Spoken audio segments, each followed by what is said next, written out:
Maths के session में आप सभी लोगों का स्वागत है। आज की क्लास में पढ़ेंगे हम लोग चैप्टर कौन सा, ट्रेन। एक प्रश्न की उम्मीद कर सकते हैं आप ट्रेन से। बैंक पीओ के पेपर में एक प्रश्न आ जाता है ट्रेन चैप्टर से। असल में हम टाइम एंड डिस्टेंस के चैप्टर के तहत ट्रेन को भी पढ़ते हैं। देखिए, टाइम एंड डिस्टेंस में जो प्रश्न आता है, बेसिकली ये चैप्टर है मुख्य रूप से टाइम एंड डिस्टेंस का। तो टाइम एंड डिस्टेंस के अंदर ट्रेन से रिलेटेड क्वेश्चन होता है, टाइम एंड डिस्टेंस के अंदर बोर्ड्स एंड स्ट्रीम से रिलेटेड क्वेश्चन होता है, टाइम एंड डिस्टेंस के अंदर रेसेस एंड गेम से रिलेटेड क्वेश्चन होता है। लेकिन हम इन सभी चीज़ों को हम लोग अलग अलग पढ़ेंगे। ट्रेन अलग पढ़ेंगे, बोर्ड्स एंड स्ट्रीम को अलग पढ़ेंगे, रेसेस एंड गेम्स को अलग पढ़ेंगे, और जो remaining question time and distance का है उसको अलग पढ़ेंगे। साथ ही साथ ट्रेन और बोर्ड्स एंड स्ट्रीम पर बेस्ड डीआई का भी, डाटा इंटरप्रिटेशन का भी हम क्वेश्चन देंगे, जिसकी प्रैक्टिस आपको करनी है। किस पर? ट्रेन और बोर्ड्स एंड स्ट्रीम पर बेस्ड। ठीक है, क्योंकि ट्रेन और बोर्ड्स पर बेस्ड डीआई का प्रश्न भी मिल सकता है और आया भी है ना। इतनी बात समझ गए? तो चलिए ट्रेन चैप्टर में चलते हैं, है ना। तो क्वेश्चन कैसा होता है वो देख लीजिए आप। एक दो क्वेश्चन दिखाते हैं आपको, और कॉपी पेन पेंसिल निकाल लीजिए आप। अब आज हम लोग बात करेंगे ट्रेन चैप्टर की, और आगे जो चैप्टर कवर करेंगे, train, boats and stream, races and games और टाइम एंड डिस्टेंस। आगे जो ध्यान होगा, जो फोकस होगा, वो इन चार टॉपिक्स पर होगा। वैसे हम आपको याद दिलाएं कि आपको पाइथन सिस्टम का जो डीआई का क्वेश्चन है उसका एक फ्रेश पेपर भेज दिया गया है। पिछला जो पेपर भेजे थे वो इनकम्प्लीट चला गया था गलती से।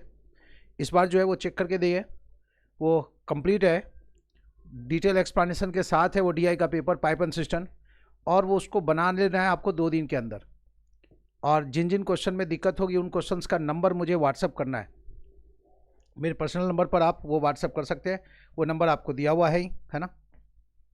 ठीक है, तो चलिए स्टार्ट करें ट्रेंड्स की। तो माइंड मेकअप कर ले।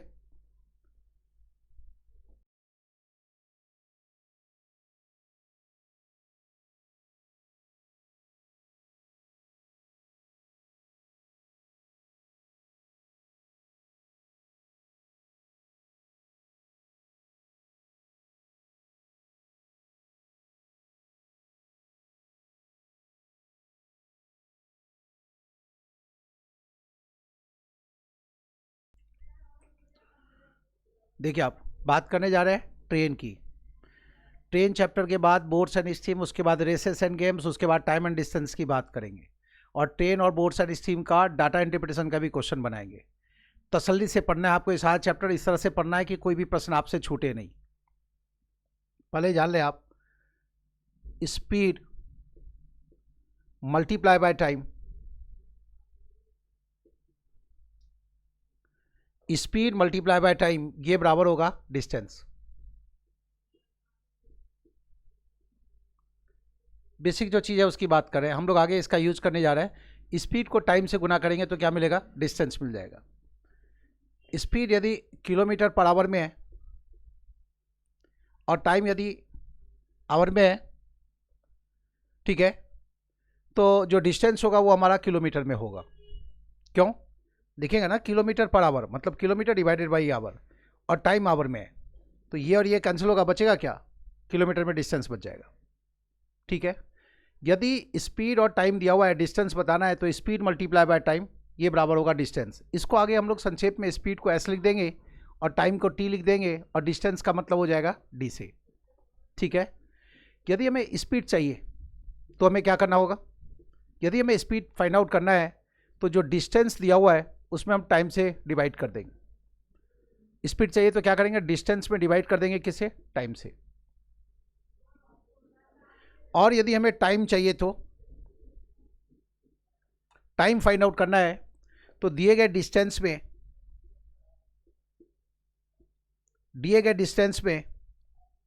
हम डिवाइड करेंगे किससे? स्पीड से।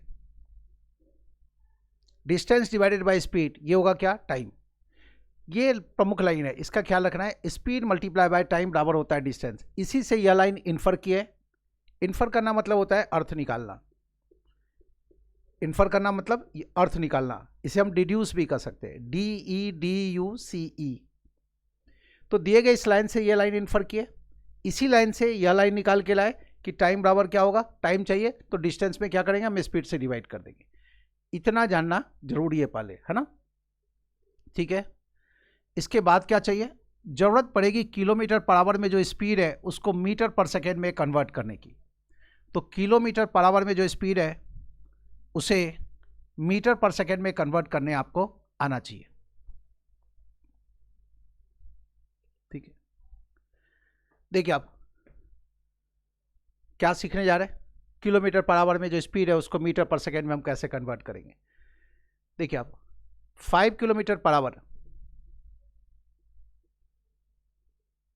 5 किलोमीटर पर आवर को यदि हम मीटर पर सेकेंड में कन्वर्ट करेंगे तो ये कितना होगा। तो क्या करेंगे, 5 किलोमीटर है, 1 किलोमीटर में 1000 मीटर होता है। 1 किलोमीटर में कितना मीटर होता है, 1000 मीटर। और 1 घंटा में 60 मिनट और हर मिनट में होता है 60 सेकेंड।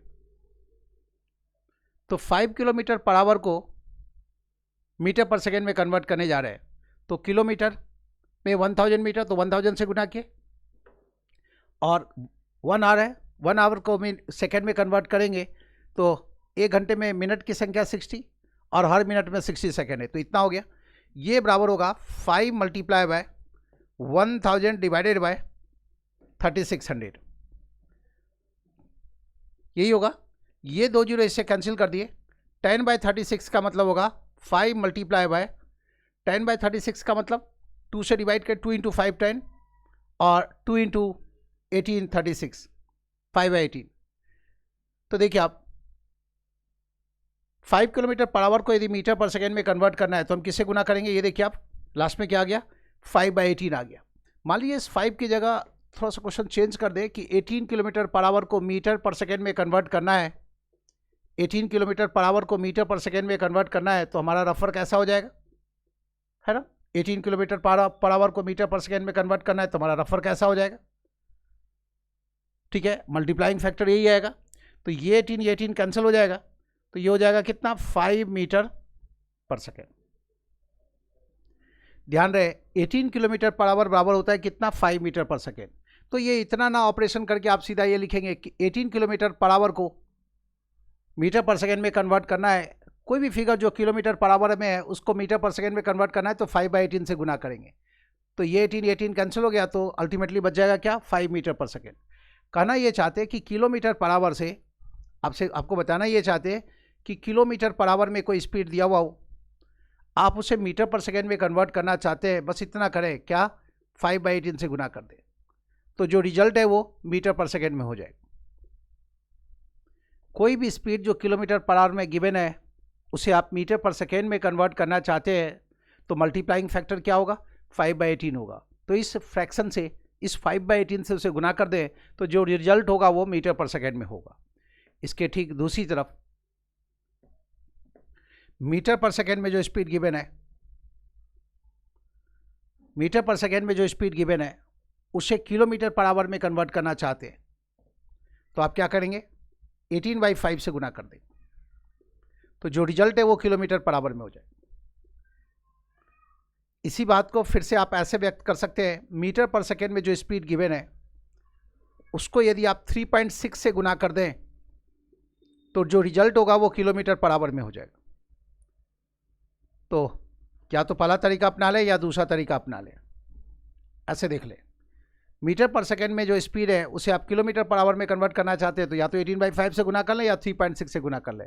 ध्यान रहे 18 बाई 5 का मतलब होता है 3.6। 18 में 5 से भाग देंगे तो कितना आएगा, 3.6 आएगा। इसकी ज़रूरत जगह जगह पर पड़ेगी तो ये चीज़ आपको आना चाहिए, ठीक है, तो वह फटाफट कन्वर्ट कर सकते हैं। कुछ केसेस में तो ये याद ही हो तो ज़्यादा अच्छा है। मान लीजिए 18 किलोमीटर पर आवर को मीटर पर सेकेंड में कन्वर्ट करना है, 18 किलोमीटर प्रति घंटा को मीटर पर सेकेंड में कन्वर्ट करना है, तो ये देख ही लिया आप। अब ऐसे लिखिए, एक तरफ आप 18 का टेबल लिख दें और दूसरी तरफ लिख दें आप टेबल किसका, 5 का, ठीक है। ये जो देख रहे हैं आप ये किलोमीटर पर आवर में, और ये जो रिजल्ट देख रहे हैं वो मीटर पर सेकेंड में। 18 किलोमीटर पर आवर का मतलब हो गया 5 मीटर पर सेकेंड, वैसे ही 36 किलोमीटर पर आवर का मतलब 10 मीटर पर सेकेंड। कहीं पर यदि 36 किलोमीटर पर आवर लिखा हुआ है तो उसे सीधा हम क्या पढ़ेंगे, 10 मीटर पर सेकेंड है। जहाँ कन्वर्जन की जरूरत पड़ेगी हम इसका सहारा लेंगे। 54 किलोमीटर पर आवर मतलब 15 metre per second. 72 kilometre per our मतलब 20 metre per second. 90 kilometre per our मतलब 25 metre per second. 108 kilometre per our तो 5 इंटू 6 30, 18 इंटू 6 108 हो गया, तो 5 इंटू 6 कर दिए इतना। ऐसे ही आप 18 का टेबल लेफ्ट साइड में लिख लें,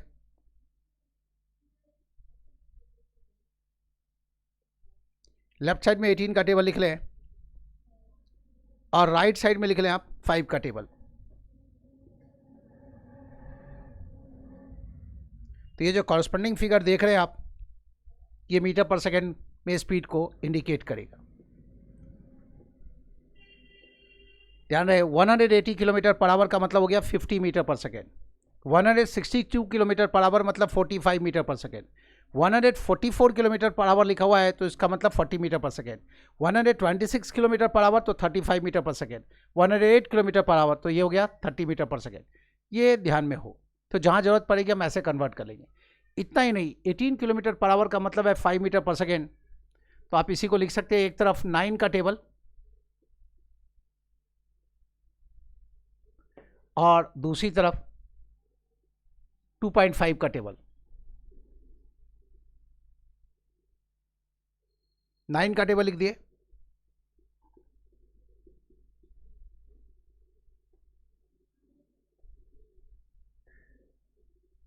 और दूसरी तरफ 2.5 का टेबल।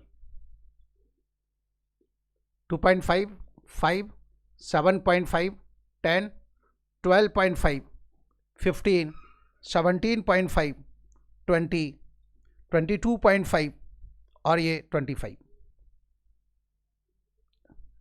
ये है 2.5 का टेबल। 9 किलोमीटर पर आवर का मतलब हो गया 2.5 metre per second. 18 kilometre per hour 5 metre per second, यहाँ तो देख ही रहे। 27 किलोमीटर पर आवर का मतलब हो गया 7.5 मीटर पर सेकेंड। इसको ध्यान में रखिए, ये तो आपके पास यहाँ है ही। 36 kilometre per our Bawar 10 metre per second, वो यहाँ है ही, तो इसकी जरूरत नहीं है हमें। लेकिन ये 45 ध्यान में रखिए, इसकी जरूरत पड़ेगी आगे। 45 किलोमीटर पर आवर का मतलब 12.5 metre per second. 63 kilometre per our का मतलब 17.5 मीटर पर सेकेंड। ये 54 तो 18 के टेबल में आ जाएगा, तो इसको इसमें नहीं देखना है। और ये 81 मतलब 22.5 किलोमीटर, 22.5 मीटर पर सेकेंड। 90 तो इसमें आ ही जाएगा। तो ये जो इसके अंदर ये 5 फिगर्स है, इसकी जरूरत पड़ेगी कि 9 किलोमीटर पर आवर को मीटर पर सेकेंड में कन्वर्ट करना है, तो 2.5 हो गया, है ना। मतलब ये एक तरफ 9 का टेबल और दूसरी तरफ आप 2.5 का टेबल लिख दें, तो 9 का टेबल जो देख रहे हैं ये किलोमीटर पर आवर के स्पीड को इंडिकेट करता है, और ये 2.5 का टेबल जो देख रहा है वो मीटर पर सेकेंड में स्पीड को इंडिकेट करता है। तो आसान है, ऐसे ध्यान में रखना। मान लीजिए 45 किलोमीटर पर आवर है, उसको मीटर पर सेकेंड में कन्वर्ट करना है, तो आप ऐसा सोचिए ना, 9 के टेबल में कितनी बार में आएगा 45? 5 बार में। 9 गुना 5 45 होता है, तो 2.5 गुना 5 कर देंगे सीधा, तो 2.5 गुना 5 कितना, तो 12.5। समझ रहे? तो ये फ़ायदा मिलेगा, जहाँ जरूरत पड़ेगी हम 23 से कन्वर्ट कर सकते हैं। कन्वर्जन के लिए हम इस फॉर्मूले का इस्तेमाल करेंगे। किलोमीटर पर आवर से मीटर पर सेकेंड में जाना है। देखिए किलोमीटर का छोटा यूनिट है मीटर। किलोमीटर बड़ा या मीटर बड़ा? किलोमीटर का छोटा यूनिट है मीटर। घंटे का छोटा यूनिट है सेकेंड, है ना। किलोमीटर का छोटा यूनिट है मीटर, घंटे का छोटा यूनिट है सेकेंड। और जब आप 18 किलोमीटर पर आवर को देखिए, आप बताएं मैं आपको कि 18 किलोमीटर पर आवर को जब मीटर पर सेकेंड में कन्वर्ट करते हैं तो 18 से घट करके क्या हो गया, 5 हो गया। आप देखिए यहाँ देखिए, ज़्यादा अच्छा रहेगा। किलोमीटर का छोटा यूनिट मीटर, घंटे का छोटा यूनिट सेकेंड, और ये फिगर भी छोटा हुआ है ना। 18 से घट के कितना हो गया, 5 हो गया। किलोमीटर से घट के मीटर, आवर से घट करके सेकेंड, और ये जो फिगर है वो भी छोटा हुआ है। तो ऐसे ध्यान में रखिए कि किलोमीटर पर आवर से जब हम मीटर पर सेकेंड में जाएंगे तो जो फिगर है हमारा वो छोटा होगा। क्यों? जो किलोमीटर से छोटा मीटर हो गया। अब मीटर से किलोमीटर की तरफ जाएंगे, मीटर पर सेकेंड से किलोमीटर पर आवर की तरफ बढ़ेंगे, तो जो फिगर होगा हमारा क्या होगा, बड़ा होगा। तो ये ध्यान में रखना है। होता क्या है कि लोग 5/18 से गुना करना ये जानते हैं, लेकिन कई बार क्या होता है, लोग 5/18 की बजाय 18/5 से गुना कर देते हैं। तो कब हमें 5/18 से गुना करना है, कब 18/5 से गुना करना है, ये ध्यान में हो। ये ध्यान में रखिए, किलोमीटर पर आवर से जब मीटर पर सेकेंड में जाएंगे, किलोमीटर का छोटा यूनिट मीटर आ रहा है, तो फिगर छोटा होगा। फिगर छोटा होगा तो 5/18 से गुना होगा, चूंकि 5/18 का वैल्यू 1 से कम होता है। और मीटर पर सेकेंड से हम किलोमीटर पर आवर की तरफ जा रहे हैं, तो हमें फिगर को बड़ा करना है, और बड़ा करना है तो हम गुना किससे करेंगे, 3.6 से। तो 3.6 गुना हो जाएगा, या कहे 18/5 से। तो यदि आप जहाँ भी आप कन्वर्ट कर रहे हैं, एक बार आप ये रुक के देख लीजिए कि आप सही कर रहे हैं या नहीं, कि गुना किससे होगा, 5/18 से या 18/5 से। तो आपको ये सोचना है किलोमीटर से हम मीटर में जा रहे हैं, किलोमीटर का छोटा यूनिट है मीटर, ठीक है, तो फिगर हमारा छोटा होगा तो 5/18 से गुना होगा। मीटर पर सेकेंड से हम किलोमीटर की तरफ बढ़े हैं, मीटर से किलोमीटर की तरफ बढ़े, बड़े यूनिट की तरफ बढ़ रहे हैं, तो क्या करेंगे, फिगर हमारा बड़ा होगा तो 18/5 से गुना कर लें या 3.6 से गुना कर लें, समझ रहे हैं। तो यहाँ पर हम बेसिकली आपको ये सीखा है कि किलोमीटर पर आवर से मीटर पर सेकंड में पलक झपकते के साथ ही फिगर को कैसे कन्वर्ट कर सकते हैं। और कुछ चीज़ तो हमें ध्यान में रखना है, जहाँ भी 144 दिखाई दिया मतलब हम समझेंगे 40 मीटर पर सेकेंड, 144 किलोमीटर प्रति घंटा मतलब 40 मीटर पर सेकेंड, है ना, तो इसका यूज़ करेंगे। तो इतनी बात समझ गए। अब जो चीज़ जानना जरूरी है वो देखिए आप, लेकिन तब तक क्वेश्चन लगा देते, क्वेश्चन तब तक पढ़ लीजिए आप, ठीक है। इस बीच में बोर्ड इरेज कर रहे हैं, तब तक आप क्वेश्चंस को पढ़िए, है ना।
अब आगे सुनिए,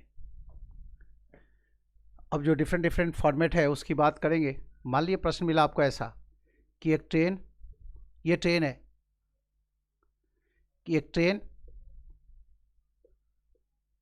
ये एक पोल है, ट्रेन एक पोल को कितनी देर में पास करेगी। ये एक पोल है, प्रश्न है ये ट्रेन इस पोल को कितनी देर में पास करेगी।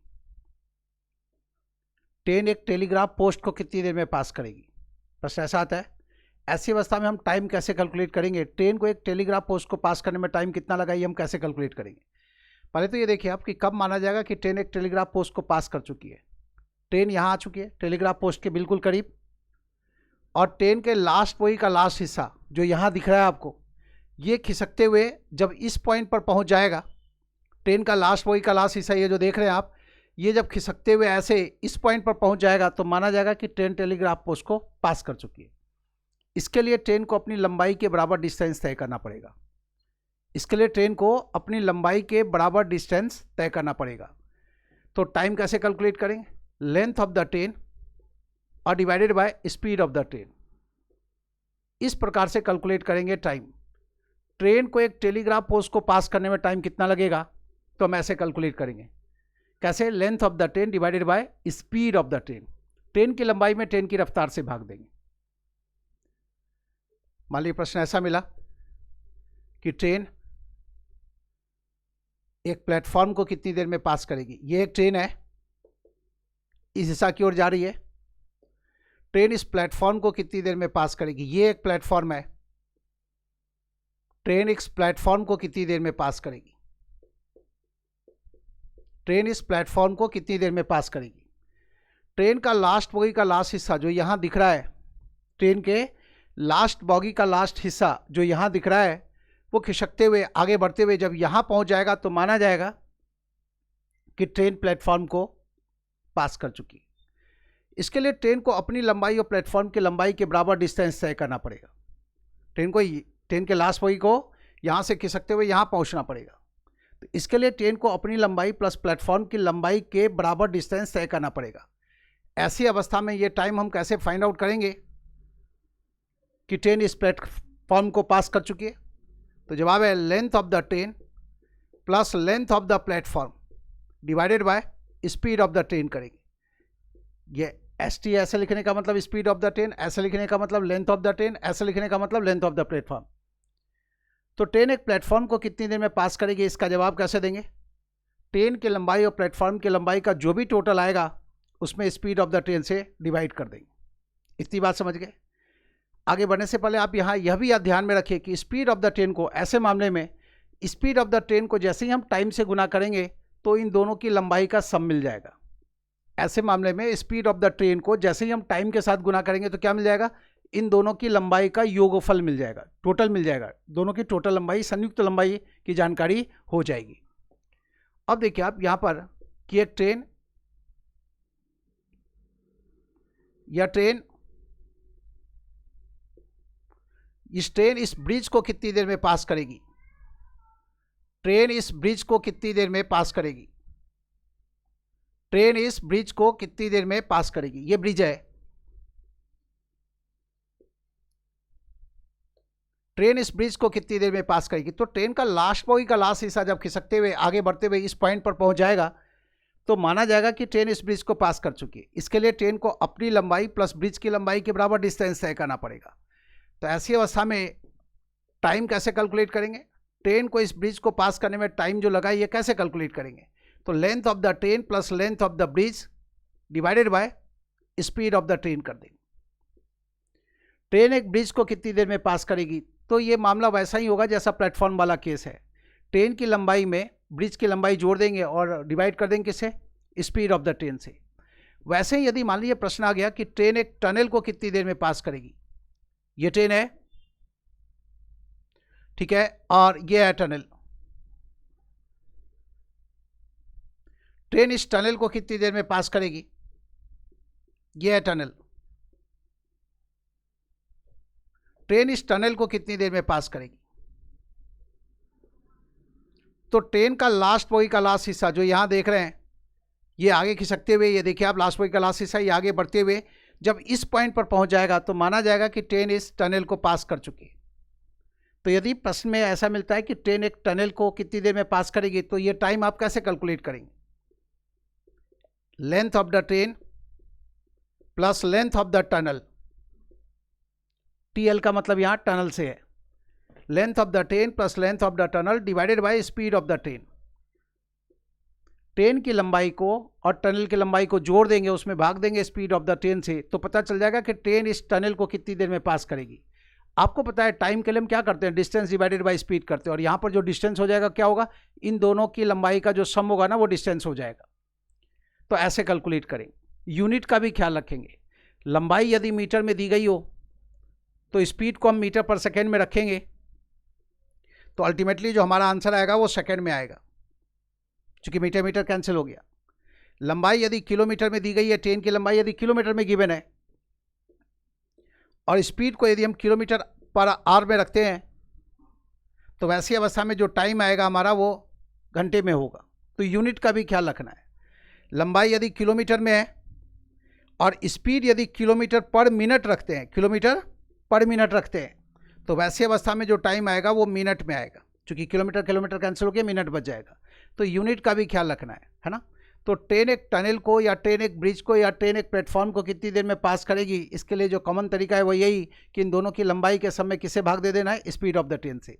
साथ ही साथ यहाँ यह ना भूलें कि ऐसे मामले में स्पीड ऑफ द ट्रेन को जब हम टाइम से गुना करेंगे, स्पीड ऑफ द ट्रेन को जब हम टाइम से गुना करेंगे तो क्या मिलेगा?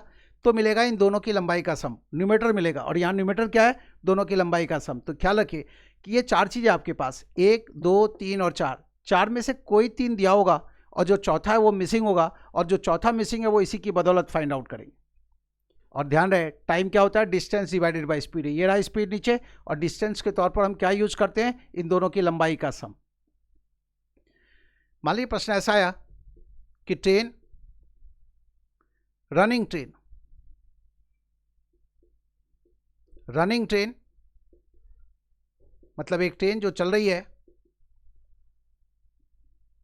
एक स्टेशनरी ट्रेन को, रनिंग ट्रेन एक स्टेशनरी ट्रेन को स्टेशनरी का मतलब है ठहरी हुई ट्रेन, रुकी हुई ट्रेन, ध्यान रहे। स्पेलिंग क्या है? स्टेशनरी। स्टेशनरी का मतलब रुकी हुई ट्रेन। लेकिन जब यहाँ पर हम ए की जगह ई कर देंगे तो इस स्टेशनरी का मतलब हो गया, जैसे पेन पेंसिल स्टेशनरी आइटम है, वो स्टेशनरी हो गया। यहाँ बात क्या करें? स्टेशनरी का मतलब रुकी हुई।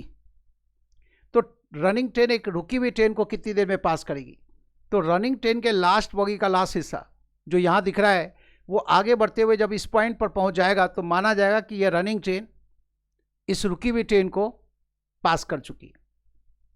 तो ऐसे केस में हम टाइम कैसे कैलकुलेट करेंगे? जवाब होगा length of the running train plus length of the stationary train divided by speed of the running train. Length of the running train plus length of the stationary train, मतलब दोनों ट्रेनों की लंबाई के समय डिवाइड किससे करेंगे? Speed of the running train से। कहने का मतलब ये कि ये इस स्टेशनरी ट्रेन को भी वैसे ही ट्रीट करेंगे जैसे प्लेटफॉर्म के केस में चलते हैं। तो ट्रेन प्लेटफॉर्म को कितनी देर में पास करेगी, ट्रेन ब्रिज को कितनी देर में पास करेगी, ट्रेन टनल को कितनी देर में पास करेगी, ट्रेन एक रुकी हुई ट्रेन को कितनी देर में पास करेगी। इन सभी केसेस में क्या करेंगे? तरीका सेम है। लेकिन ट्रेन एक जब पोल को पास करेगी तो पोल कितना चौड़ा है या कितना मोटा है ये हम नहीं देखेंगे, तो केवल ट्रेन की लंबाई कंसीडर करेंगे। समझ रहे बात को? तो ये 5 चीज़ हो गया। अब इसमें जो आगे जोड़ना है उसकी बात कर लें। ये सब तो नोट डाउन कर ही चुके हैं आप। मान लीजिए प्रश्न आ गया कि ट्रेन एक व्यक्ति को कितनी देर में पास करेगी। ट्रेन एक व्यक्ति को कितनी देर में पास करेगी?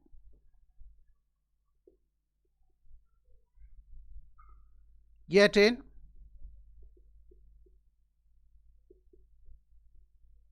इस व्यक्ति को कितनी देर में पास करेगी? दिख रहा है व्यक्ति? ट्रेन इस व्यक्ति को कितनी देर में पास करेगी? तो इस केस में हम क्या करते हैं? इस व्यक्ति को एक पोल के रूप में ट्रीट करते हैं। इस केस में इस व्यक्ति को हम एक पोल के रूप में ट्रीट करेंगे। जैसे टेलीग्राफ पोस्ट वाले मामले को सॉल्व किया वैसे इसको सॉल्व करेंगे।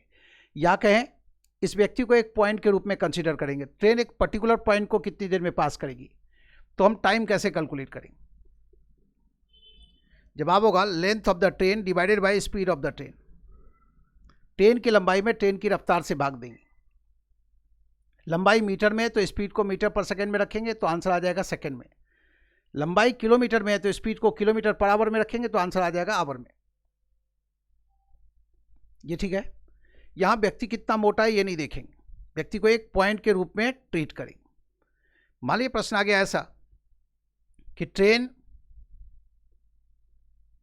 ये ट्रेन है अपनी, ट्रेन लोगों की एक लंबी कतार को कितनी देर में पास करेगी? ट्रेन लोगों की एक लंबी कतार को कितनी देर में पास करेगी?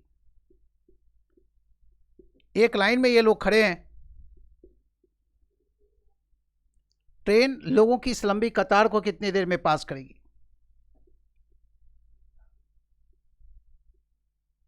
यह ट्रेन लोगों की इस कतार को, कतार लिखते हैं हिंदी में ऐसे, क्यों बोलते हैं इंग्लिश में, ट्रेन लोगों की इस लंबी लाइन को कितनी देर में पास करेगी? तो ट्रेन का लास्ट बॉगी का लास्ट हिस्सा यहां देख रहे हैं, ये जब आगे खिसकते हुए यहां पहुंच जाएगा तो माना जाएगा कि ट्रेन लोगों की इस लंबी कतार को पास कर चुकी है। इसके लिए ट्रेन को अपनी लंबाई प्लस लोगों की ये जो कतार है, इस कतार की लंबाई के बराबर डिस्टेंस तय करना पड़ेगा। अब ऐसे मामले में हम टाइम कैसे कैलकुलेट करेंगे? जवाब है length of the train plus length of the Q, Q बोलते हैं लोगों की लाइन को, divided by speed of the train. मतलब ट्रेन की लंबाई और इस कतार की लंबाई का जो भी सम होगा उसमें भाग देंगे स्पीड ऑफ द ट्रेन से।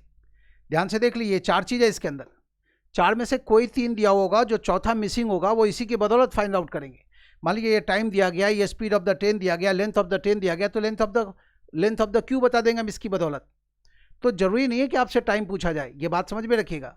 लेकिन सारा मामला हम टाइम के संदर्भ में बात कर रहे हैं, लेकिन टाइम जब आप फाइंड आउट करना जानते हैं तो जरूरी नहीं कि टाइम ही पूछा जाए, ये भी पूछा जा सकता है, ये भी पूछा जा सकता है, ये भी पूछा जा सकता है, ये भी पूछा जा सकता है। तो इसको गौर से देख ले कि इस एक्सप्रेशन का यूज करके जो फिगर मिसिंग है हम उसको फाइंड आउट कर सकते हैं। 4 में से कोई 3 दिया होगा, 1 मिसिंग होगा, वो इसकी बदौलत फाइंड आउट कर लेंगे। और ये भी ध्यान में रखिए कि ऐसे मामले में स्पीड ऑफ द ट्रेन को जैसे ही हम टाइम से गुना करेंगे तो हमें डिस्टेंस मिलेगा, और यहाँ डिस्टेंस का मतलब ये न्यूमीटर मिलेगा, और ये न्यूमीटर का मतलब है इन दोनों की लंबाई के सम से। तो यहाँ क्या सीखे? ट्रेन लोगों की एक लंबी कतार को कितनी देर में पास करेगी। अब यहाँ पर हम कतार की लंबाई को नेग्लिजिबल नहीं मान सकते, इसको एक पॉइंट के रूप में नहीं देख सकते। लोगों की एक लंबी कतार है तो कतार की लंबाई कंसीडर करना आवश्यक होगा। तो ऐसे प्रश्न में हमें इसकी लंबाई भी चाहिए, है ना, नहीं तो फिर प्रश्न का जवाब नहीं दे पाएंगे। 7th का जवाब हो गया। 8th देखिए आप, फॉर्मेट नंबर 8, ट्रेन प्लेटफॉर्म पर खड़े एक व्यक्ति को कितनी देर में पास करेगी। ये ट्रेन है, ये ट्रेन है एक। प्रश्न है ट्रेन प्लेटफॉर्म पर खड़े एक व्यक्ति को कितनी देर में पास करेगी, और यह है प्लेटफॉर्म, ठीक है, यह है प्लेटफॉर्म, और आपसे प्रश्न है ट्रेन प्लेटफॉर्म पर खड़े व्यक्ति को कितनी देर में पास करेगी, और यह प्लेटफॉर्म पर खड़ा ये व्यक्ति आए। ट्रेन प्लेटफॉर्म पर खड़े इस व्यक्ति को कितनी देर में पास करेगी। ट्रेन प्लेटफॉर्म को कितनी देर में पास करेगी इसका जवाब दे चुके। ट्रेन प्लेटफॉर्म को कितनी देर में पास करेगी ये बता चुके आपको। ट्रेन की लंबाई और प्लेटफॉर्म की लंबाई के सम में ट्रेन की रफ्तार से भाग देंगे तो पता चल जाएगा ट्रेन प्लेटफॉर्म को कितनी देर में पास करेगी। लेकिन यहाँ क्या है, ट्रेन प्लेटफॉर्म पर खड़े इस व्यक्ति को कितनी देर में पास करेगी। तो ऐसे केस में हमें प्लेटफॉर्म की लंबाई से कोई लेना देना नहीं है। Length of the train divided by speed of the train, ये वैसे ही चलेंगे जैसे यहाँ चले। ट्रेन प्लेटफॉर्म पर खड़े इस व्यक्ति को कितनी देर में पास करेगी, तो टाइम कब नोट डाउन करना शुरू करेंगे, जब ये ट्रेन यहाँ से यहाँ पहुँच जाएगी, इसके काफ़ी करीब पहुँच जाएगी तो टाइम नोट डाउन करना शुरू करेंगे। और ट्रेन का पूरा हिस्सा जब इसके सामने से निकल जाएगा तो जितना टाइम हुआ उतना ही टाइम नोट डाउन करेंगे अल्टीमेटली। तो ट्रेन प्लेटफॉर्म पर खड़े एक व्यक्ति को कितनी देर में पास करेगी, ये प्रश्न अलग हो गया, इसमें प्लेटफॉर्म की लंबाई से कोई लेना देना नहीं है। लेकिन जब प्रश्न होगा कि ट्रेन प्लेटफॉर्म को कितनी देर में पास करेगी, तो ऐसे प्रश्न में प्लेटफॉर्म की लंबाई पर भी विचार करना जरूरी है।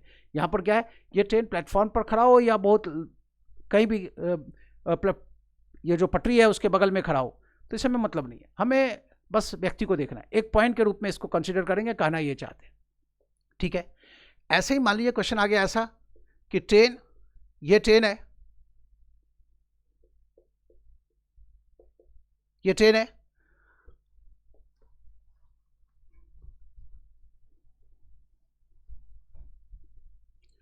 ये रनिंग ट्रेन, यह है रनिंग ट्रेन, और यह है स्टेशनरी ट्रेन, रुकी हुई ट्रेन है। यह स्टेशनरी ट्रेन, रुकी हुई ट्रेन है, और यहां पर पायदान के पास एक व्यक्ति खड़ा है। पायदान समझते हैं, गेट डोर के पास में जो वो पीला वाला लाइन होता है, मतलब गेट पर खड़ा है, ये इस ट्रेन के इस बॉगी के गेट पर खड़ा है। ट्रेन, ये रनिंग ट्रेन इस व्यक्ति को कितनी देर में पास कर जाएगी। ध्यान रखें, ये ट्रेन रुकी हुई ट्रेन है। तो अब हम ये टाइम कैसे कैलकुलेट करेंगे। अब इस स्टेशनरी ट्रेन की लंबाई से कोई लेना देना नहीं है, क्योंकि प्रश्न क्या है, ये रनिंग ट्रेन स्टेशनरी ट्रेन के पायदान पर खड़े इस व्यक्ति को कितनी देर में पास कर जाएगी। फोकस किस पर है, इस व्यक्ति पर है, तो इस व्यक्ति को एक पॉइंट के रूप में देखेंगे। Length of the running train divided by speed of the running train, यही होगा टाइम, कि यह रनिंग ट्रेन स्टेशनरी ट्रेन के पायदान पर खड़े उस व्यक्ति को कितनी देर में पास करेगी, तो जवाब यही होगा, length of the running train divided by speed of the running train.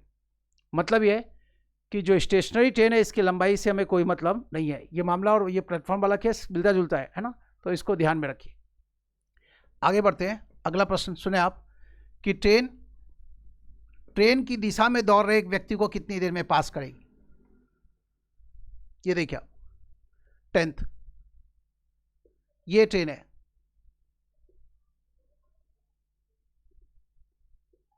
ये ट्रेन है,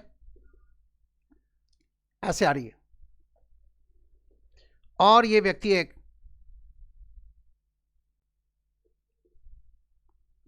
ये व्यक्ति जा रहा है इसी दिशा में, ये व्यक्ति जा रहा है इसी दिशा में। प्रश्न है ट्रेन इस व्यक्ति को कितनी देर में पास करेगी। अब ये व्यक्ति दौड़ रहा है, इस व्यक्ति की तरह स्थिर नहीं खड़ा है, दोनों की दिशा से में, एरो देख लीजिए आप, दोनों एक ही दिशा में जा रहे हैं। ट्रेन की दिशा और व्यक्ति की दिशा से में, ट्रेन इस व्यक्ति को कितनी देर में पास कर जाएगी, प्रश्न ये है। अब हम कैसे बनाएंगे, तो देखिए टाइम नोट डाउन करना है तो कैसे चलेंगे। Length of the train divided by relative speed. Relative speed का मतलब है speed of the train minus speed of the man. इस मैन की जो रफ्तार है वो, ऐसे मामले में ट्रेन की लंबाई को डिवाइड किससे करेंगे? इन दोनों के रिलेटिव स्पीड से। रिलेटिव, चूंकि डायरेक्शन सेम है तो रिलेटिव स्पीड का मतलब हो गया स्पीड के अंतर से।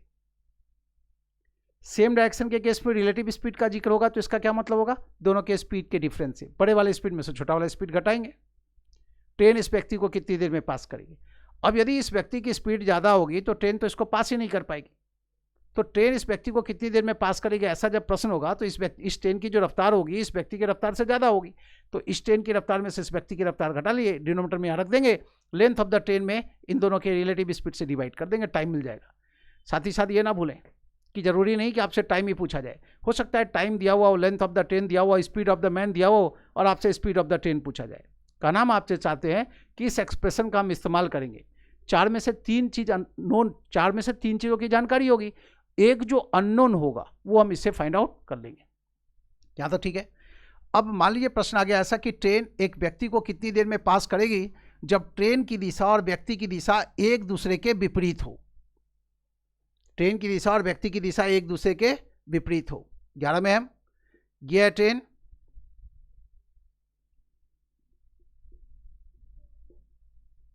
ठीक है, और ये है व्यक्ति।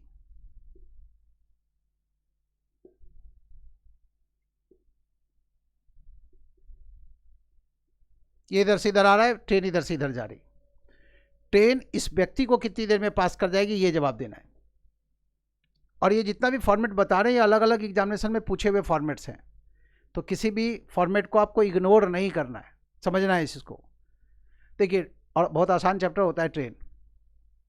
ट्रेन इस व्यक्ति को कितनी देर में पास करेगी? ट्रेन की दिशा और व्यक्ति की दिशा एक दूसरे के विपरीत है। ये एरो देख रहे हो, ये एरो देखिए आप। टाइम कैसे कैलकुलेट करेंगे? तो तरीका वही है, length of the train divided by train की जो लंबाई है उसमें भाग देंगे किससे? रिलेटिव स्पीड से। अब जब डायरेक्शन अपोजिट हो तो रिलेटिव स्पीड का मतलब होता है स्पीड का सम। जब डायरेक्शन अपोजिट हो इसका क्या मतलब होता है?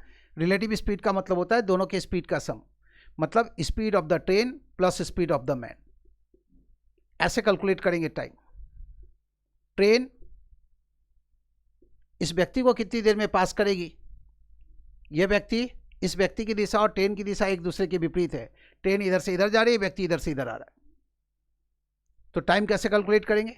Length of the train divided by relative speed, और अपोजिट डायरेक्शन का मतलब होगा दोनों के स्पीड का सम, तो इसे डिवाइड कर देंगे। चार चीज़ें यहाँ पर, ये ख्याल रखिएगा, चार में से कोई तीन दिया होगा, एक जो फाइंड आउट करना है इस एक्सप्रेशन का इस्तेमाल करके हम फाइंड आउट कर लेंगे। तो यहाँ चार तरह का प्रश्न हो गया इसके अंदर। टाइम पूछा जा सकता है, लेंथ ऑफ द ट्रेन पूछा जा सकता है, स्पीड ऑफ द ट्रेन पूछा जा सकता है, और स्पीड ऑफ द मैन पूछा जा सकता है। साथ ही साथ यह ख्याल रखिए, यहाँ जो डिनोमीटर में फिगर दिख रहा है इसको ले जाके हम इस टाइम से गुना कर देंगे तो क्या मिलेगा? Length of the train. ऐसे मामले में रिलेटिव स्पीड के सम को टाइम से गुना कर देंगे तो लेंथ ऑफ द ट्रेन मिलेगा। इस एक्सप्रेशन के माध्यम से हम आपको ये भी समझाना चाहते हैं, है ना, क्या कि इस दोनों के स्पीड के सम को जब हम टाइम से गुना कर देंगे, या कहें रिलेटिव स्पीड को हम टाइम से गुना कर देंगे तो लेंथ ऑफ द ट्रेन मिलेगा। पिछले वाले मामले में भी देखिए, रिलेटिव स्पीड को टाइम से गुना कर देंगे तो क्या मिलेगा? लेंथ ऑफ द ट्रेन मिलेगा। तो जैसे हमें रिलेटिव स्पीड पता है, टाइम से गुना कर देंगे तो लेंथ ऑफ द ट्रेन जान जाएंगे। यहाँ भी रिलेटिव स्पीड दिया हुआ हो, है ना, मान लीजिए दोनों स्पीड अलग अलग ना दिया हो, लेकिन सीधा लिखा हो कि रिलेटिव स्पीड इतना है, तो रिलेटिव स्पीड दिया हो उसको टाइम से गुना कर देंगे तो सीधा हम लेंथ ऑफ द ट्रेन तक पहुँच जाएंगे। इतनी बात समझ गए? अब आगे सुने फॉर्मेट नंबर 12।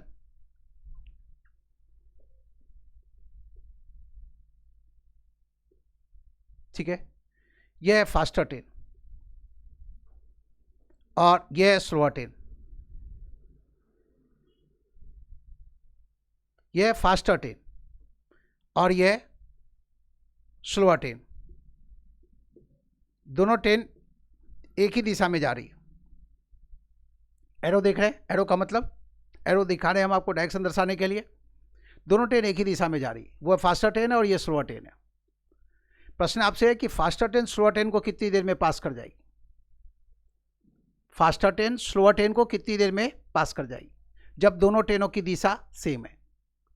यदि प्रश्न ऐसा मिला कि फास्टर ट्रेन स्लोअर ट्रेन को कितनी देर में पास करेगी यदि दोनों ट्रेनों की दिशा सेम है, तो आप क्या करेंगे? तो चलिए देखिए, आप टाइम कैसे कैलकुलेट करेंगे।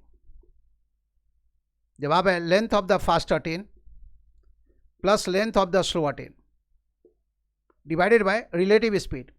रिलेटिव स्पीड का मतलब हो गया speed of the faster train minus speed of the slower train. ध्यान रहे, जब डायरेक्शन सेम है तो रिलेटिव स्पीड का मतलब होगा दोनों के स्पीड का अंतर। जब दिशा सेम है दोनों की तो रिलेटिव स्पीड का क्या मतलब होगा कि दोनों के स्पीड का अंतर। तो हम ये टाइम कैसे कैलकुलेट करेंगे, दोनों की लंबाई के सम में दोनों के स्पीड के अंतर से भाग देंगे। और गौर से देखें, यहाँ जो एक्सप्रेशन आपके सामने इसमें कुल मिला के 5 चीज़ें हैं। Time, length of the faster train, length of the slower train, speed of the faster train, speed of the slower train. ये देख रहे हैं आप 5 चीज़। इन 5 में से कोई 4 दिया हुआ हो, जो 5वां मिसिंग है वो आपसे फाइंड आउट करने को कहा जा सकता है।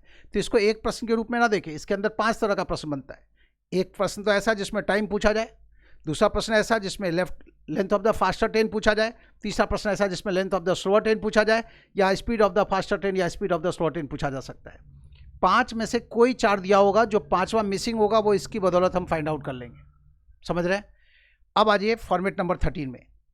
प्रश्न ऐसा आ गया कि फास्टर ट्रेन, यह है faster train, faster train slower train को कितनी देर में पास करेगी जब दोनों ट्रेनों की दिशा एक दूसरे के विपरीत हो। फास्टर ट्रेन स्लोअर ट्रेन को कितनी देर में पास करेगी जब दोनों ट्रेनों का जो डायरेक्शन है वो एक दूसरे के अपोजिट है। ऐसी स्थिति है तो हम टाइम कैसे कैलकुलेट करेंगे। फास्टर ट्रेन स्लोअर ट्रेन को कितनी देर में पास कर जाएगी यदि दोनों ट्रेन एक दूसरे के विपरीत चल रही है, तो हम टाइम कैसे कैलकुलेट करेंगे। Length of the faster train plus length of the slower train divided by relative speed. और रिलेटिव स्पीड का क्या मतलब होगा, speed of the faster train plus speed of the slower train. क्यों प्लस, ध्यान रहे, जब डायरेक्शन अपोजिट होगा तो रिलेटिव स्पीड का मतलब दोनों के स्पीड का सम होता है। जब डायरेक्शन सेम होता है तो रिलेटिव स्पीड का मतलब दोनों के स्पीड का डिफरेंस होता है। तो दोनों ट्रेनों की लंबाई के सम में रिलेटिव स्पीड से भाग दे देंगे। और ये एक्सप्रेशन हम यूज़ करेंगे ऐसे फॉर्मेट में। 5 चीज़ देख रहे हैं आप, 5 में से कोई 4 दिया होगा, जो भी 5वां मिसिंग होगा वो इसी की बदौलत फाइंड आउट करेंगे। ऐसा एक्सप्रेशन को लिख करके सीधा ये लिख देंगे और जो मिसिंग है उसकी जगह x लिख देंगे और फिर x का हम वैल्यू फाइंड आउट करेंगे। तो ये था फॉर्मेट नंबर 13। फॉर्मेट नंबर 14 देखिए आप। और आगे जब क्वेश्चंस में आएंगे तो एक एक फॉर्मेट का फिर से हम लोग अध्ययन करेंगे, तो ज़्यादा परेशान होने की जरूरत नहीं है, इन सारी चीज़ों को ही दोहराएंगे पूरी क्लास के अंदर। फिलहाल क्वेश्चन नंबर फॉर्मेट नंबर 14 में है। तो देखिए आप, ये है फास्टर ट्रेन, ये है फास्टर ट्रेन और ये है स्लोअर ट्रेन, ये है स्लोअर ट्रेन। एक व्यक्ति बैठा हुआ है स्लोअर ट्रेन में, दोनों ट्रेनों की दिशा सेम है, दोनों ट्रेनों का डायरेक्शन सेम है। फास्टर ट्रेन वो और ये स्लोअर ट्रेन, दोनों ट्रेनों की दिशा सेम है, व्यक्ति बैठा हुआ है स्लोअर ट्रेन में। प्रश्न आ गया कि फास्टर ट्रेन स्लोअर ट्रेन में बैठे इस व्यक्ति को कितनी देर में पास करेगी, तो आप टाइम कैसे कैलकुलेट करेंगे। प्रश्न आ गया फास्टर ट्रेन स्लोअर ट्रेन में बैठे इस व्यक्ति को कितनी देर में पास करेगी, तो आप टाइम कैसे कैलकुलेट करेंगे। ठीक है, वो टाइम कैसे कैलकुलेट करेंगे उसके बारे में बताएंगे आपको, लेकिन अभी आप सुने। मान लिया हम इसको, इस व्यक्ति को आप फ़ोन कर दिए, ये जो व्यक्ति यहाँ बैठा हुआ है, कि देखो तुम्हारे पीछे से, तुम जिस ट्रेन में हो उस ट्रेन के पीछे एक ट्रेन आ रही है, वो ट्रेन तुम्हें कितनी देर में पास करती है, ज़रा टाइम नोट डाउन करके बताओ, हमारे टीचर ये पूछे हैं। ये व्यक्ति अपने जेब से स्टॉप वॉच निकाल लिया और इंतजार करने लगा, किस बात का, कि ये जो फास्टर ट्रेन आ रही है इसका इंजन जैसे ही इसको दिखाई देगा ये स्टॉप वॉच ऑन करेगा। तो जैसे ही इस ट्रेन का, फास्टर ट्रेन का इंजन इसके सामने आया, ये व्यक्ति स्टॉप वॉच ऑन किया, मतलब टाइम जो नोट डाउन है वो करना शुरू कर दिया। ठीक है, और फिर ये व्यक्ति इंतजार करने लगा, किस बात का, कि जब फास्टर ट्रेन का लास्ट बॉगी का लास्ट हिस्सा इसके सामने से गुजर रहा होगा, ये देखिए आप, ठीक है, तो इस समय स्टॉप वॉच ऑफ करेगा। तो स्टॉप वॉच ये ऑन तब किया जब इस फास्टर ट्रेन का इंजन इसको दिखाई दिया, जब ये ट्रेन आगे निकलती गई और इंतजार किया, और जैसे ये लास्ट बॉगी का लास्ट हिस्सा इसको दिखाई दिया, स्टॉप वॉच ऑफ किया। वो जो टाइम नोट डाउन किया वो आपको फ़ोन करके बताया कि इतनी देर में मुझे ये ट्रेन पास कर गई। यदि इस व्यक्ति को इस ट्रेन के इंजन में बिठा दिया जाए तब भी यही टाइम लगेगा। इस व्यक्ति को ट्रेन के किसी दूसरे बॉगी में भी बिठाया जाए और वही ट्रेन पीछे से आया, सब कुछ स्पीड वही हो, तो भी रीडिंग सेम आएगा, टाइम वही होगा। यदि इस ट्रेन में जितने भी बॉगी लगे हुए हैं सबको हटा दें और इस व्यक्ति को इंजन में बिठा दें तब भी ये टाइम यही रहेगा। कहना ये चाहते हैं हम आपसे कि ऐसे मामले में ये व्यक्ति जिस ट्रेन में बैठा हुआ है ना, उस ट्रेन की लंबाई से कोई लेना देना नहीं है। ये व्यक्ति जिस ट्रेन में बैठा हुआ है उस ट्रेन की लंबाई से कोई लेना देना नहीं है। तो ऐसे मामले में आप टाइम कैसे कैलकुलेट करेंगे जब प्रश्न ऐसा हो आपके सामने कि ये फास्टर ट्रेन इस स्लोअर ट्रेन में बैठे व्यक्ति को कितनी देर में पास करेगी। इस ट्रेन की लंबाई से कोई लेना देना नहीं है, तो क्या लिखेंगे, length of the faster train divided by relative speed, speed of the faster train minus speed of the slower train. प्रश्न क्या है, फास्टर ट्रेन स्लोअर ट्रेन में बैठे व्यक्ति को कितनी देर में पास करेगी। फोकस किस पर है, स्लोअर ट्रेन में बैठे हुए व्यक्ति पर है, स्लोअर ट्रेन पर फोकस नहीं है। तो स्लोअर ट्रेन की लंबाई से कोई लेना देना नहीं है, तो length of the faster train divided bye क्या होगा, रिलेटिव स्पीड, स्पीड का लेना देना है। कैसे मान लें कि स्पीड का लेना देना है, मान लीजिए इस ट्रेन का जो ड्राइवर है वो अपनी ट्रेन की रफ्तार बढ़ा दे और उतनी ही कर दे जितनी फास्टर ट्रेन की लंबाई है, तो ये व्यक्ति अपने पास स्टॉप वॉच लेके बैठा रह जाएगा, वो ट्रेन आगे निकलेगी ही नहीं। समझ रहे, इसके स्पीड का प्रभाव पड़ेगा इस पर, लेकिन इस ट्रेन की लंबाई का कोई प्रभाव इस टाइम पर नहीं पड़ने जा रहा है। तो ख्याल रखें, व्यक्ति बैठा हुआ है स्लोअर ट्रेन में, तो ये व्यक्ति किस ट्रेन की लंबाई देख पाया, फास्टर ट्रेन की लंबाई, तो उसी ट्रेन की लंबाई से मतलब है। ऐसे मामले में टाइम कितना होगा, length of the faster train divided by relative speed. अब मान लीजिए कि प्रश्न आ गया ऐसा, फॉर्मेट नंबर 15 देखिए आप रखने जा रहे हैं। फॉर्मेट नंबर 15, वीडियो को फिर से वॉच कर लीजिएगा, दोहरा जरूर लीजिएगा कल वाली क्लास से पहले। देखिए फॉर्मेट नंबर 15 ऐसा गया, फास्टर ट्रेन स्लोअर ट्रेन में बैठे इस व्यक्ति को कितनी देर में पास करेगी। फास्टर ट्रेन स्लोअर ट्रेन में बैठे इस व्यक्ति को कितनी देर में पास करेगी। ये व्यक्ति यहां बैठा हुआ है, दोनों ट्रेनों की दिशा एक दूसरे के विपरीत है। अब ये काम बहुत जल्दी संपन्न हो जाएगा, क्यों, फटाफट काम फिनिश होगा। ये ट्रेन इधर से आ रही है, ये ट्रेन इधर से आ रही है, फटाफट काम फिनिश हो जाएगा। फास्टर ट्रेन स्लोअर ट्रेन में बैठे इस व्यक्ति को कितनी देर में पास करेगी। फोकस किस पर है, स्लोअर ट्रेन पर नहीं है, किस पर है, स्लोअर ट्रेन में बैठे व्यक्ति पर है। तो टाइम कैसे कैलकुलेट करेंगे, length of the faster train divided by relative speed, speed of the faster train plus speed of the slower train, ये बराबर होगा time. Faster train slower train में बैठे व्यक्ति को कितनी देर में पास करेगी, तो हम टाइम ऐसे कैलकुलेट करेंगे, क्या किए, length of the faster train divided by relative speed, यही चीज़ किए, बस अंतर ये है कि यहाँ डायरेक्शन सेम था इसलिए यहाँ पर माइनस का साइन आया, और यहाँ पर क्या है, डायरेक्शन अपोजिट होने की वजह से यहाँ पर क्या आया, प्लस का साइन आया। तो फास्टर ट्रेन स्लोअर ट्रेन में बैठे इस व्यक्ति को कितनी देर में पास करेगी, तो जवाब ये फॉर्मेट नंबर 15 था।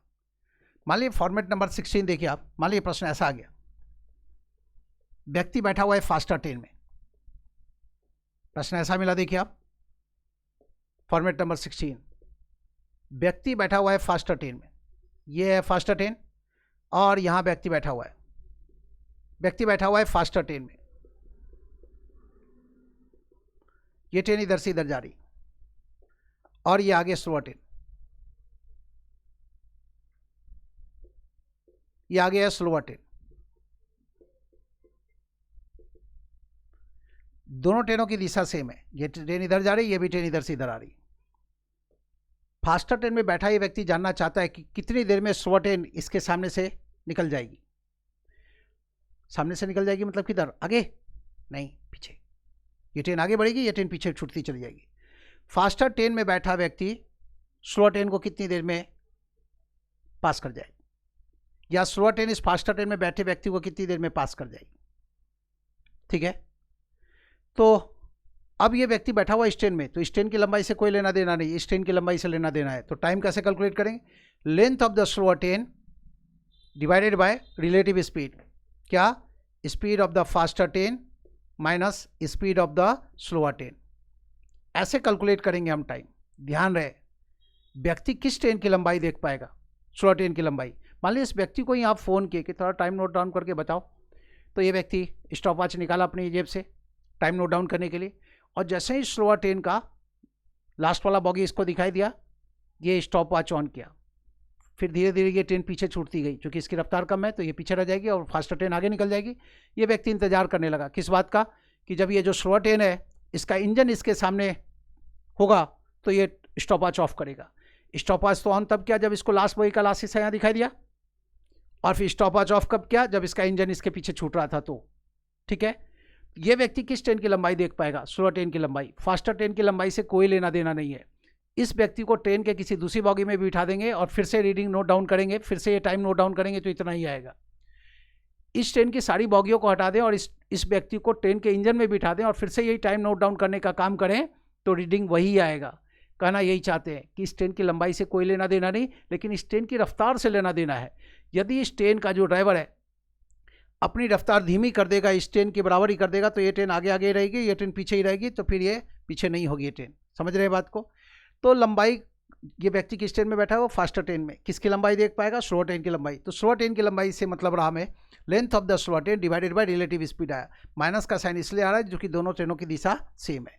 ठीक है, अब आ जाइए 17 में कि मान लीजिए प्रश्न ऐसा आ गया जिसमें व्यक्ति बैठा हुआ है फास्टर ट्रेन में और प्रश्न है कि फास्टर ट्रेन में बैठा व्यक्ति स्लोअर ट्रेन को कितनी देर में पास कर जाएगा? दोनों ट्रेनों की दिशा एक दूसरे के विपरीत है। तो क्या पूछ रहे हैं हम आपसे कि फास्टर ट्रेन में व्यक्ति बैठा हुआ है, ये है फास्टर ट्रेन, और इस ट्रेन में ये व्यक्ति बैठा हुआ है।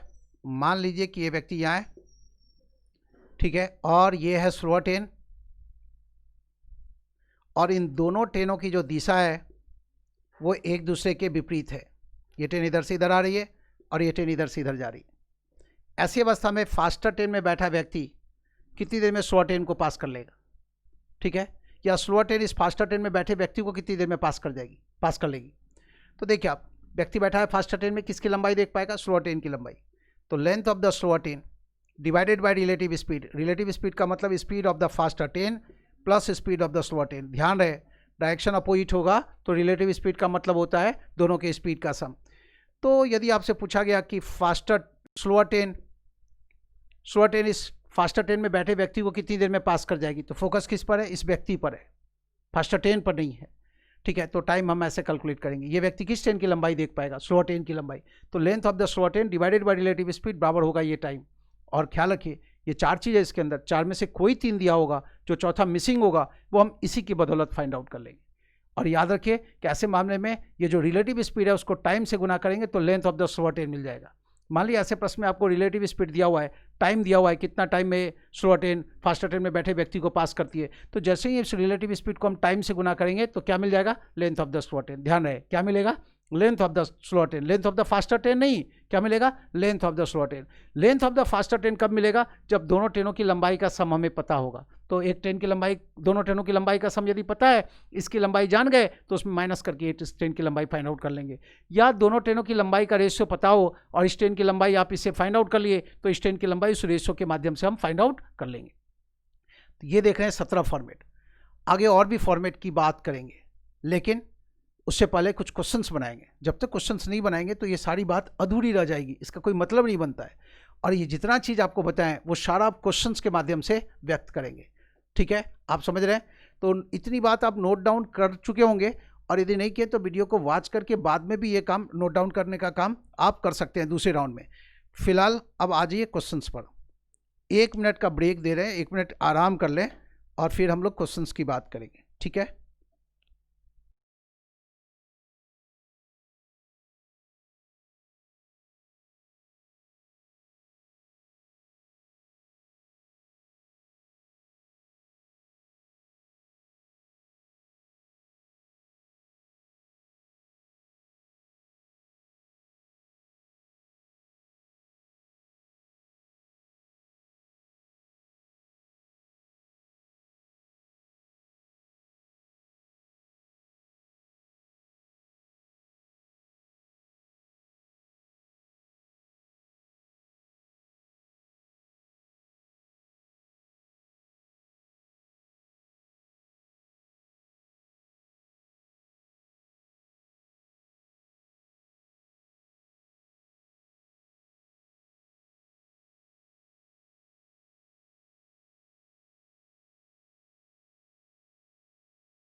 जल्दी से अब आप क्वेश्चन नंबर 1 बनाइए। क्वेश्चन नंबर 1 आपके सामने दिख रहा है स्क्रीन पर। फटाफट क्वेश्चन नंबर 1 पूरा करें।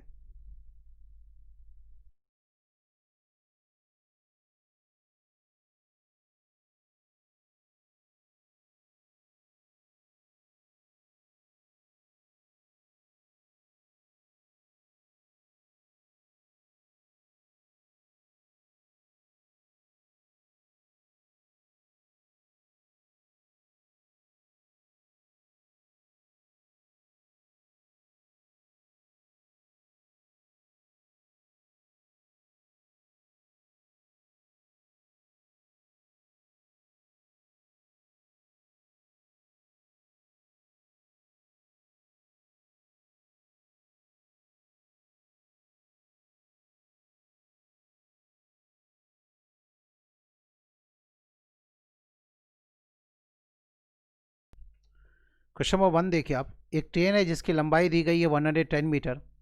ट्रेन की रफ्तार है 36 किलोमीटर पर आवर। कितना टाइम लगेगा ट्रेन को एक पर्टिकुलर पॉइंट को पास करने में? तो इसमें हम क्या करेंगे, ट्रेन की लंबाई में ट्रेन की रफ्तार से भाग देंगे। और 36 किलोमीटर पर आवर का मतलब होता है 10 मीटर पर सेकेंड। कैसे? 18 किलोमीटर पर आवर बराबर होता है 5 मीटर पर सेकेंड। तो 36 किलोमीटर पर आवर बराबर कितना होगा? 10 मीटर पर सेकेंड। तो क्वेश्चन नंबर 1 के जवाब में क्या करेंगे, 110 में 10 से डिवाइड करेंगे। तो जवाब कितना होगा? 11 सेकेंड। क्वेश्चन नंबर 1 के जवाब में क्या करेंगे, क्वेश्चन नंबर 1 का जवाब देना है। तो देखिए आप,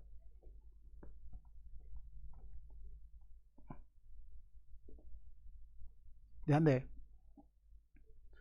क्वेश्चन नंबर 1 के जवाब में ट्रेन की लंबाई दी गई है 110 मीटर और ट्रेन की रफ्तार है 36 kilometre per our. 18 kilometre per our का मतलब होता है 5 मीटर पर सेकेंड। तो 36 किलोमीटर पर आवर का मतलब 10 मीटर पर सेकेंड। तो length of the train divided by speed of the train करेंगे। स्पीड ऑफ द ट्रेन हो गया 10 मीटर पर सेकेंड। ट्रेन की लंबाई मीटर में है, स्पीड को रखे मीटर पर सेकेंड में। तो अब जो जवाब आएगा वो हमारा सेकेंड में आएगा। कितना सेकेंड होगा? तो 11 सेकेंड। यही आंसर है क्वेश्चन नंबर 1 का। अब आप क्वेश्चन नंबर 2 पढ़िए। क्वेश्चन नंबर 2 पढ़ें।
देखिए अब क्वेश्चन नंबर 2 है कि एक ट्रेन एक टनल को कितनी देर में पास करेगी। ट्रेन की लंबाई दी गई है 540 मीटर, टनल की लंबाई दी गई है 160 मीटर और ट्रेन की रफ्तार दी गई है 72 kilometre per our. 72 kilometre per our का मतलब हो गया 20 मीटर पर सेकेंड, है ना।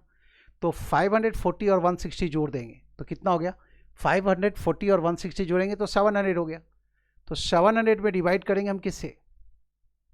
ट्रेन की रफ्तार से। 72 किलोमीटर पर आवर का मतलब हो गया 20 मीटर पर सेकेंड। तो 20 मीटर पर सेकेंड, तो ये जीरो कैंसिल हो गया। हमारा आंसर आ गया कितना? 35 सेकेंड। तो जो रिक्वायर्ड टाइम है वो कितना होगा? 35 सेकेंड। यही आंसर है। अब आप क्वेश्चन नंबर 3 में आइए। क्वेश्चन नंबर 3 बनाना है, जल्दी करें।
क्वेश्चन नंबर 3 बनाना है।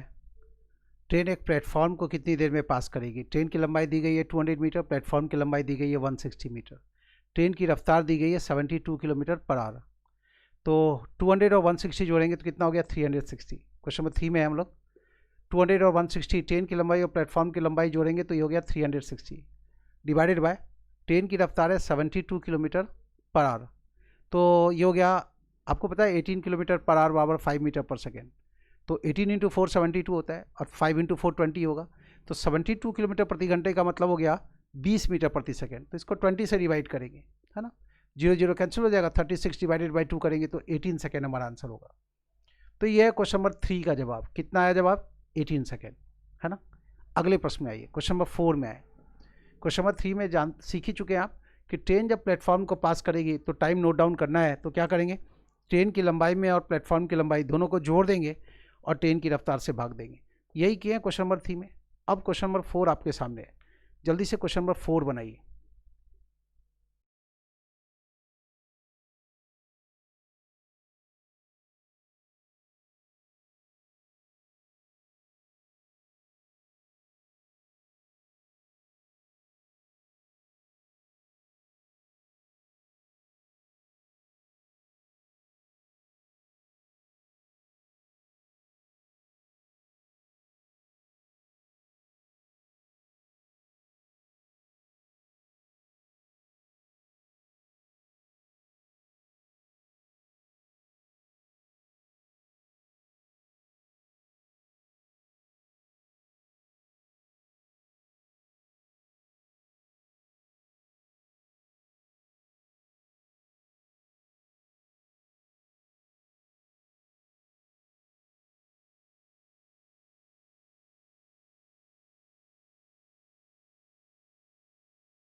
क्वेश्चन नंबर 4 देखिए आप। क्वेश्चन नंबर 4 में प्रश्न है कि दो ट्रेन है, एक ट्रेन की लंबाई है 70 मीटर, दूसरे ट्रेन की लंबाई है 80 मीटर।